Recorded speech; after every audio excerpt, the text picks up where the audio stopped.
Hi, this is Privateer Station, and today we're bringing you a new insightful stream about General Surovikin. Who is that character, where did he come from, and how did he get his nickname General Armageddon? The original stream aired on Michael Nacke's channel on the 13th of October. This one is brought to you by voice of Nadia Dunn. Enjoy! Today I will tell you about a new commander of the Russian army in Ukraine. It's a General Surovikin, also known as a Syrian butcher or General Armageddon. A person with a very solid reputation, his hands are covered in blood. He doesn't hesitate to attack civilian infrastructure, hospitals, nurseries and schools. This man is well known since the attempt of the overthrow of the government in 1991 and also for his activities in Syrian operation. He is a maniac, a true maniac, the person without empathy, stop buttons or barriers to prevent him from killing civilians. Today in my video, what is the reason for his appointment, how will it affect the Russian military machine, and what do we know about General Surovikin? You can help to spread this video by liking it or writing a comment, or the most important, by subscribing to my channel. When you subscribe while watching, YouTube thinks the video is good. Now for understanding, let's take a look at the situation when General Surovikin was appointed the United Commander of the Russian army in this war. The thing is, during the past 8 months of this war, Russia suffers defeat after defeat. After Russian troops invaded Ukraine and reached Kiev, the defeat comes after defeat. They couldn't take Kiev. Why they couldn't do it, I told you in one of my videos, The Battle for Kiev. So, a series of retreats followed. First they left Chernigov and Kiev region, then they announced a series of regrouping, gestures of goodwill and tactical retreats. And now for 2 months the Russian army hasn't been moving forward, they purely crawling backwards. The Ukrainian army knocked them out of various regions of Ukraine. Kharkiv region was fully liberated. Russians have serious problems in Lugansk region, where Belogorovka was liberated, and the troop advance continues. We know the story with Liman, with Davidov Brod in Kherson direction. So by the 8th month of the war, Russian army not only lost an initiative, but became a defending army, a very ill-defending army. It was caused by many reasons. Poorly trained combatants. The Russian army is strong only on paper. De facto, the BTRGs, the tactical groups, were understaffed. A lot of places in the army were occupied by pseudo-contractors. These were people who did their compulsory service in the army. They were offered to sign a 3-month contract to earn money, so the generals and the officers could report that BTRG is 100% staffed. In the beginning of the war, when everybody was taken to the military training, those unprepared and ill-trained soldiers appeared on the border and in Ukraine. Within the first days and weeks, the Russian army lost a tremendous amount of ammunition and personnel.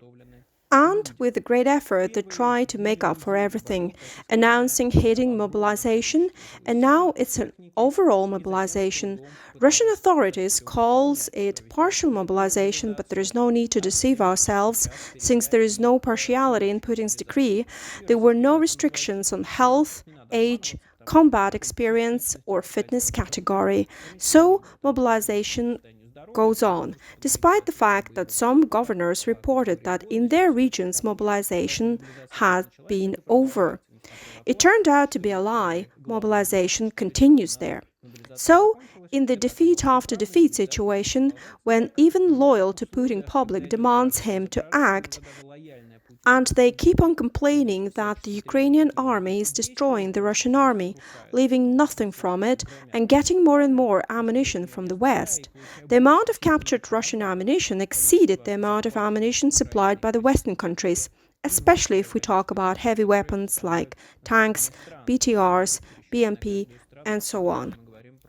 Russians retreated in batches to their advantageous positions. They regroup, they offer gestures of goodwill, leaving in piles their ammunition behind. Screams of loyalists, of the war party, of the hawks, you may call them any way you like. Those screams were all over Russia. They demanded from Vladimir Putin decisive actions. And finally, Surovikin was appointed the commander of Russian army.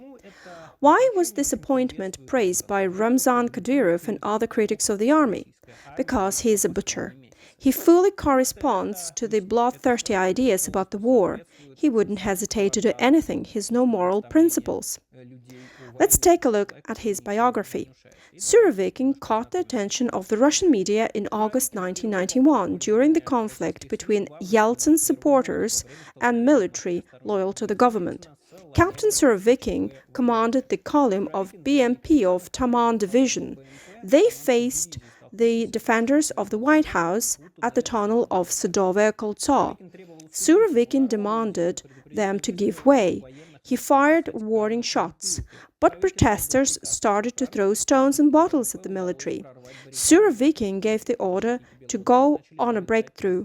After that, a few BMPs managed to break through barricades and drive into the tunnel. The defenders of the White House began to climb on the rest of the vehicles. As a result, 3 Muscovites were crushed to death. The casualties were Dmitry Komar, Ilya Khrushchevsky, and Vladimir Usov. Nowadays, they are known as the defenders of the White House. There's a stela of defenders in Moscow. So General Surovikin, not being a general back then, showed his true face. He didn't really care if they were peaceful protesters or not. He didn't try to understand the situation. There are orders and he follows them, irregardless of casualties. Some might say he's a good officer, but in fact, if the order is criminal and you follow it, you commit a war crime. They thought like that back then, so after the putsch, Surovikin spent 7 months on remand in prison in Matrosskaya Tishina, waiting for the trial. But unfortunately, he was cleared of the charge on the grounds that he was following orders. This is, unfortunately, a common formula in human history. People tend to justify themselves like that. That's why many officers continue to follow criminal orders, and after that, on the tribunal, they tell us, I was just following orders. What do you want from me? It's important to say that universal practice in this respect can vary. Sometimes officers are charged with committing war crimes, sometimes, unfortunately, they aren't. So Surovikin escaped persecution and imprisonment. You know, Surovikin would frequently have problems with the law. In 1995, he was a student of the military academy of Frunze and he was charged with a gun trade. He denied allegations and insisted that he had been framed. The military court of the Moscow garrison found him guilty on 3 articles related to illegal arms trafficking. Surovikin received a year of probation. Later on, for mysterious reasons, his conviction was removed. In 2002, Surovikin graduated from the Military Academy of the General Staff, and in 2 years' time, he was involved in a new scandal.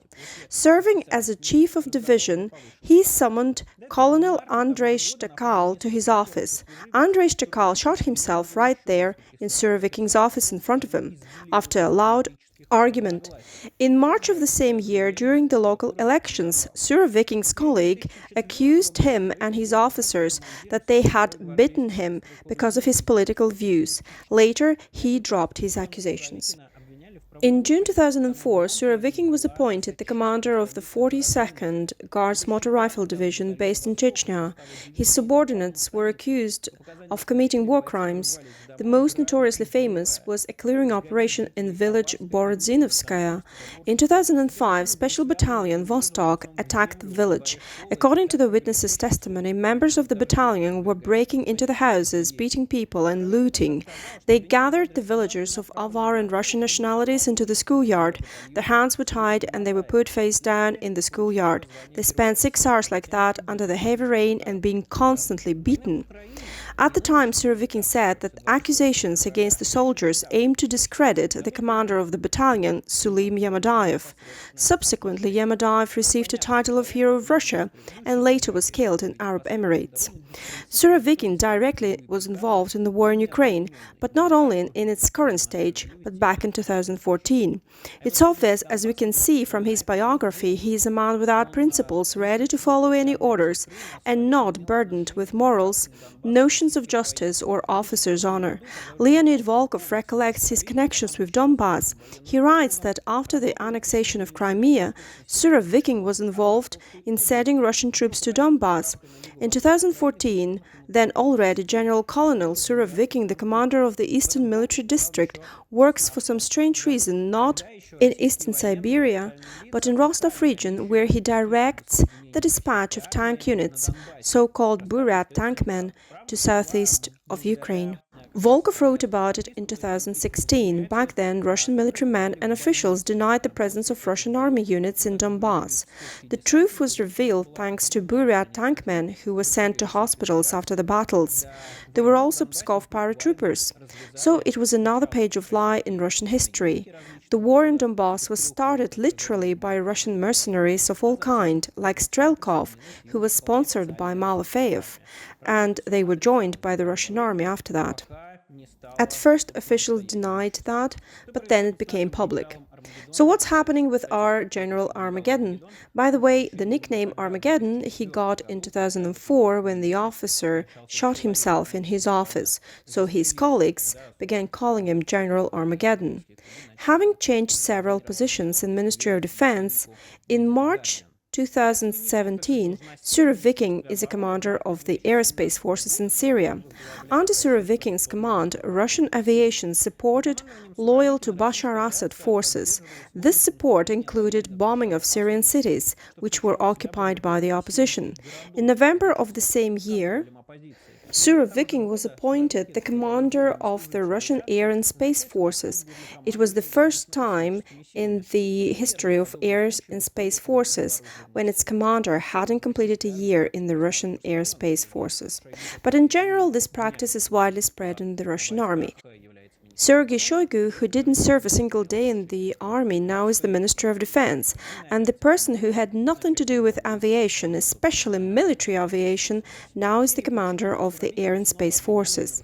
In Syria, Surovikin's subordinates again were accused of violation of human rights. Russia military group was accused of attacking residential areas and bombing hospitals. In a special report by Human Rights Watch in 2020, it stated that Surovikin, along other Russian and Syrian commanders, must be held responsible for the violation of human rights committed by their subordinates during the attack on Idlib. Human rights activists say that Russian aviation deliberately attacked civilian infrastructure, including hospitals, irregardless of potential casualties. In their investigation in 2019, New York Times comes to the same conclusion. Many experts notice that missile strikes that are now inflicted on the territory of Ukraine, massive missile strikes on civilian infrastructure, which is not a legitimate military aim, they started in such frequency with the Surovikin's appointment. It is possible that Syrian butcher offered Vladimir Putin to change the strategy and attack civilian aims, implementing the tactics of terror. The tactics of terror doesn't really work in wars. I and Kirill from CIT team made a video about it, since there was a myth that if you terrorize people, they will get scared and give up. But it doesn't happen. This tactics doesn't work. Nevertheless, it doesn't bother neither Surovikin nor Putin. For many days, Russian missiles have been landing on civilian infrastructure in Ukraine. As a result of the Syrian operation, Surovikin didn't get a prison term or a stigma of a war criminal, but he got a title of Hero of Russia with significant financial benefits. But I think generals like that are very well off. They sell guns or something bigger. In Surovikin's case, there is a corruption component, no doubt. In 2017, he personally met President Vladimir Putin in Syria, when the latter came to the Russian air base in Khmeimim to announce the withdrawal of the majority of the Russian troops from Syria. The troops were withdrawn regularly, but nothing happened. I think his portrait is clear. So let's take a look at what Surovikin has already done in Ukraine. On the 23rd of February, after the recognition of self-proclaimed DPR and LPR a day before full-scale invasion, Surovikin, together with several high-ranking military ministers and propagandists, became a subject to UN sanctions. At the very beginning, Surovikin became a defendant in a number of criminal cases in Ukraine in connection with the airstrikes on civilian infrastructure and the deaths of civilians. Soon after the retreat of Russian troops from Kiev and moving the main fighting to the southeast of Ukraine, Surovikin became one of the first commanders in the war in Ukraine whose name was officially mentioned by the Russian Ministry of Defense. At that time, he commanded the southern direction. Apparently, he replaced on this position the commander of the southern military district, General Alexander Dvornikov. As British military intelligence wrote in June, Southern Military Group continued to play an important part in attacking Donbas. It was also noticed that Surovikin's 30-year career has been marked with allegations of cruelty and corruption. In Russia, Surovikin's appointment, the commander of the whole operation, was met with delight by Kremlin critics. Yevgeny Prigozhin and Ramzan Kadyrov recently criticized the Ministry of Defense for losing Liman, now wrote posts calling Surovikin a true warrior and a legendary person. Surovikin is very close with Prigozhin and Kadyrov. He also has no moral boundaries, and he doesn't hesitate to kill people, whether they are civilians or military. By appointing Surovikin the commander of the whole operation, Vladimir Putin fulfilled the wishes of the hawks, who dictate their will to him. Thereby, Putin demonstrates his weakness, because now he is being manipulated by the other people in his inner circle. Dictatorship is based on the principle that everybody must obey orders without question and trust only one person. And when the person starts to look weak and tries to level this weakness not with the repression but with the attempt to please his critics, the position of the person worsens. Anyway, Surovikin is now the commander of the Russian army, and it means that there will be more attacks on the civilian infrastructure and more cruelty, though it seemed one cannot be more brutal. The Russian army has been attacking civilian infrastructure from day one. The Russian army kills people. We saw it in Bucha, Irpin, Izum, Kupiansk, and we see it everywhere. The Russian army is cruel. The Russian army constantly commits war crimes, and every person will be held accountable. That's why Surovikin's appointment will not change the course of the war. Perhaps there will be more resources wasted. Missiles attacks cost lots of money, and they have affected the stockpile of so-called high-precision weapons. Russia is unable to perform like that all the time, and the more Russia wastes missiles on aims that have nothing to do with the front line and the course of the war, the less chances Russia will have to go on like that. Surovikin's appointment demonstrates that those who demand from Kremlin more blood have influence on Putin's inner circle, and Putin dances to their tune, not the other way around. It means that denouement is close. I wish them death, or tribunal, whatever, as long as it comes soon, so that these people cease to exist and stop making decisions. Surovikin, Putin, Kadyrov, Prigozhin, these are war criminals, devils in the flesh. They order to kill other people. Of course, those who follow their orders are responsible as well, but these people are the foundation of the war in Ukraine. Hope that we'll see them in the dock, or hope they won't survive and will stop causing misery to the world. I'd prefer the first, since the tribunal must show that no one can escape the responsibility. I am Michael Nacke. The link to the Guardian's article, which I used to make this video, is attached. You can support the channel on the Patreon. See you later. All the best. Bye.